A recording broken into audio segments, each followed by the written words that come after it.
How are you? How you been? Hey, welcome to Colombia. It's your first time in Colombia, right? Yes. Okay, what's like the first thing you do every time you land on the country you've never been before? Usually go to sleep because we tend to learn and see what's the vibe. All right. How many years ago you guys met each other? 7, I think. More? 7, 8. Maybe now it's 8. 7 is the band. 7 is the band. Right. You were the last one, right? Yeah, that's correct. They found you on the internet. Yeah, on Facebook. How was that? Oh, it was actually unexpected because I was a very young drummer at that time and I was looking for a band.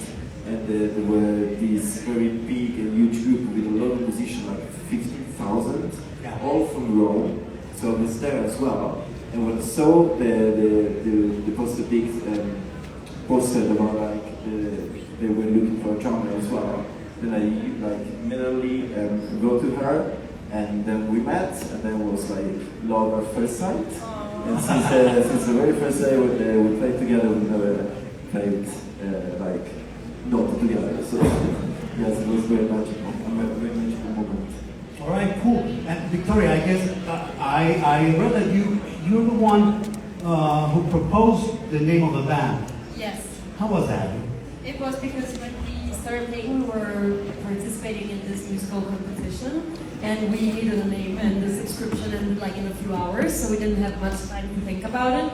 So they said, Vic, just say some random words in Danish, and we can use one, and then change it. But then we won the competition, so we never changed it. In 67 years, only 3 Italian acts won the Eurovision contest. You being one of those artists.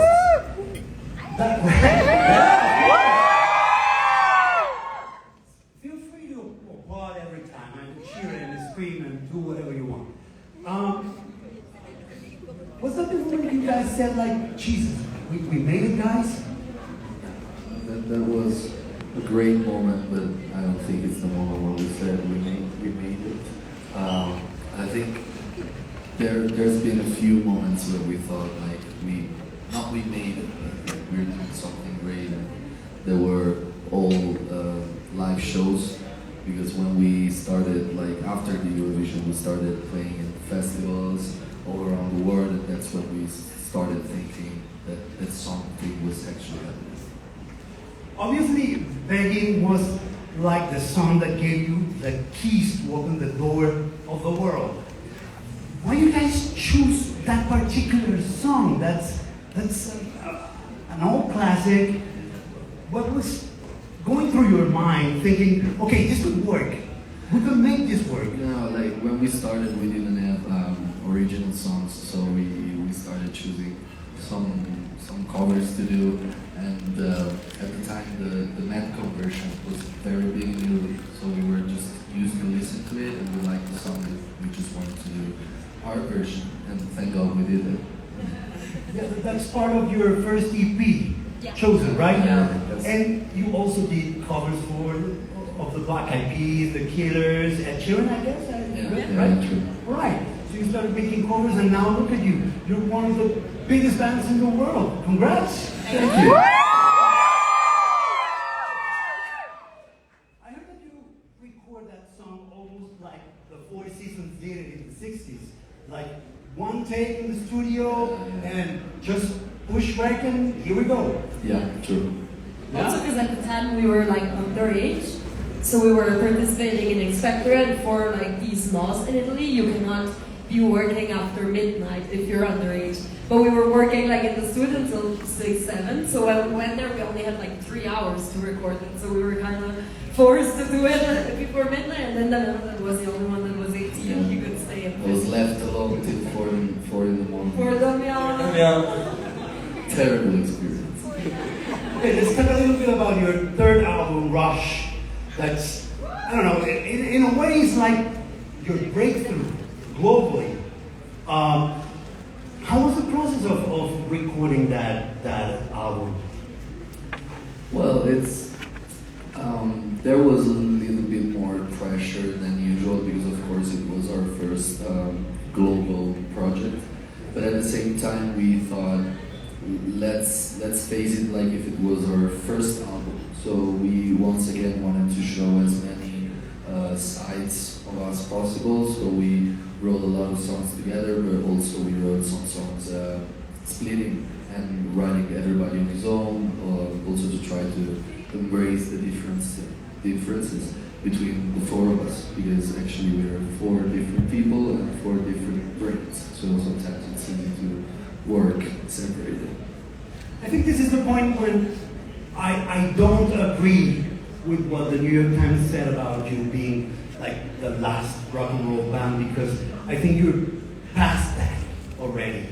Because on the Rush album, you demonstrated that you could be much more, and with people like Max Martin and Sly, they can create magic around songs, and that's what happened, right? How do you make Max Martin and Sly to work in the album? They came to our first gig in Los Angeles at the Roxy, and I guess they liked what they saw, so they wanted to work together. I think that actually for us being a band, it's kind of easier to maintain our DNA, because it doesn't really, yeah, of course it matters who we work with and the producers we work with, but I think there's nobody in the music industry that is going to be able to change our foundation. So of course working with them was a huge step forward for us, and also opened some doors for us in some way of producing and writing songs that we never used before. But at the same time we feel like we didn't really changed our spirit, you know. We kept our signature sounds and everything that we were used to do. Well, you serve now a global audience, and one thing that I like is that, as you said, you maintain your essence. Even in the album, you still sing in Italian in some songs. Are you planning on recording something in other languages like Spanish? I would love to. I love that. Because I know that you speak Spanish. Yeah. Correcto? Correcto. Just one word. That's the only word? No. Because you were just in Mexico this weekend, and we all saw you doing Ella Baila Sola, Sí. but by Sabon Armado Peso Pluma. Sí. And that was pretty well, that was a great choice. Muchas gracias.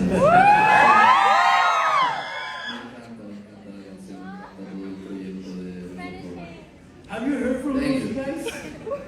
What? Have you heard from those guys later? Not yet. Ghosting. Not yet, but soon. Have you chosen if you were going to do something like that, maybe here in Colombia? You don't have to tell me. You don't have to tell me, but just say yes or no. That means I'm nothing. telling you. I think our reaction is already an answer, but nobody knows. Let's say nobody knows.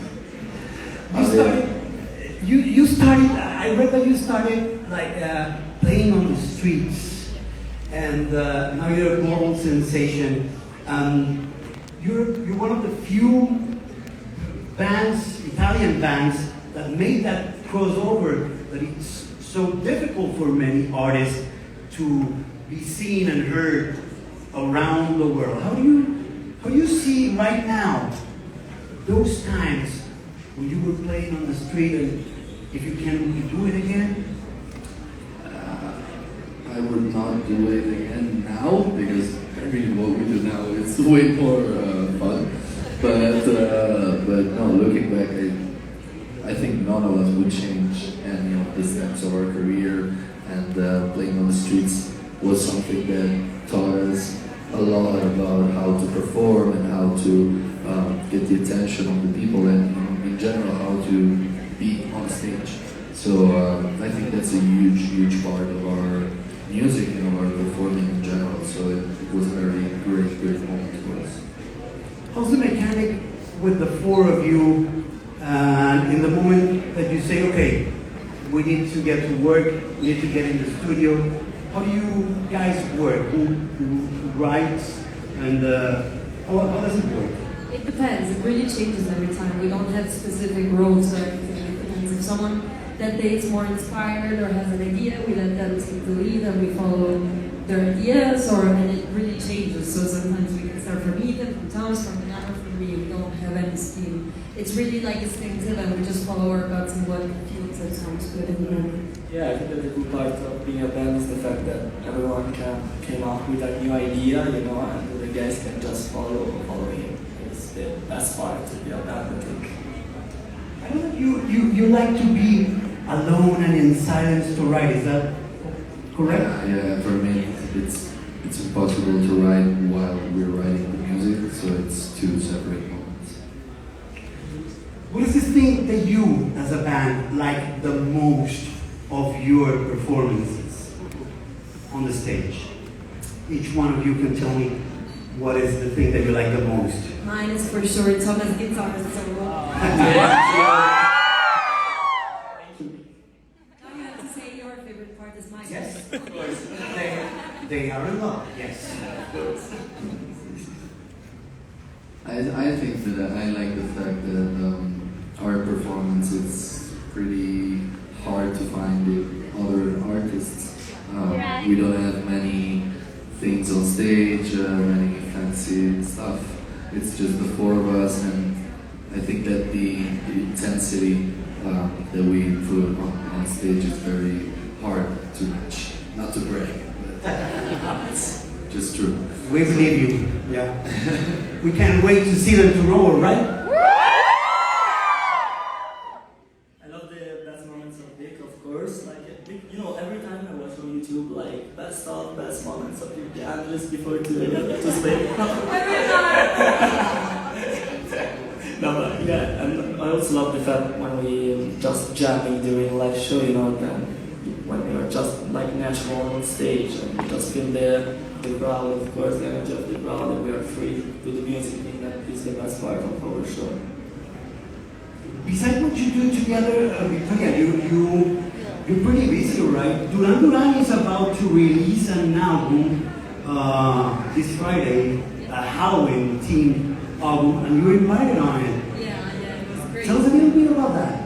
We met John Taylor all together actually when we were in LA for Coachella, so we went to a dinner, and me and him, we started talking about bass per hours and music and how we started playing. And I told him like one of my biggest bass idols was Tina Waywood from Talking Heads, and he told me it was the same for him, and he grew up listening to her, and she inspired him to play bass. So then a couple months after, when they were doing the record with the band, they were doing the cover from Psycho Killer, so he said he immediately thought of me after we spoke so much about it. So he called me and I went in the studio in London with him, and we just jammed. It was really, really fun, and it's crazy because it's like one of the biggest bands ever and one of the biggest bass players ever, and he's really super sweet and nice and humble, and he really gave me a lot of inspiration. Okay, very quick before we go, and since we're in a house of music, what music are you listening right now that inspires you? Let's start with you. Oh, music right now? Yes. I'm listening to the last album of Royal Blood. Nice. That was very nice. Right now I listen lots of bits of the story, Doors, and also like classical vibes, classical music. I'm trying to listen music from the countries that we go in. So while we were in Mexico, I listened to a lot of Peso Bloom, and now I need recommendations for Colombia artists. Why? Of course, why is it crazy?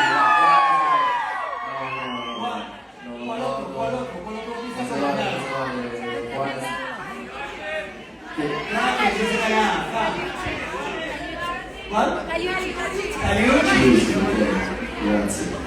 Shakira. My favorite band at the moment, I'd say Eminem Sniffers. Oh, amazing. Well, there you have it. There you have it. Måneskin! Victoria, Damiano, Thomas, and Ethan. All right?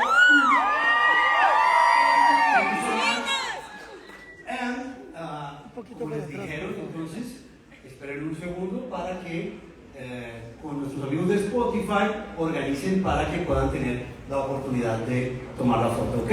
Un aplauso para Måneskin.